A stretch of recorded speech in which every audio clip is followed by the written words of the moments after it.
Chief of Defence Staff General Bipin Rawat called China as India's biggest security threat, speaking to the media late on Thursday. His remark coincides with India's Foreign Ministry's criticism of new Chinese construction in areas that both sides claim in northeast India.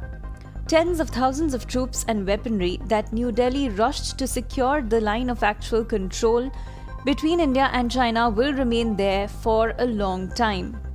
Since the clash at Galwan Valley in the summer of 2020, both India and China have been fortifying the Himalayan frontier by adding to infrastructure, troops, and military hardware.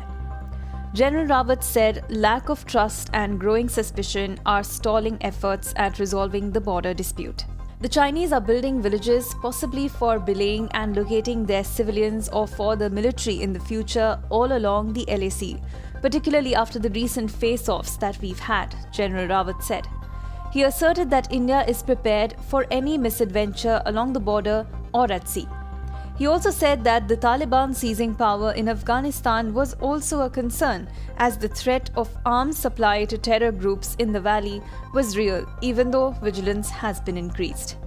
General Rawat said, "The prospect of a hostile China and security issues with the Taliban as well as Pakistan made it necessary to reorganize the Indian military into theatre commands along the northern and western borders. In fact, reports say the Indian military is undergoing its biggest overhaul since independence and is being trained to operate more like the modern militaries of UK, Australia, and China."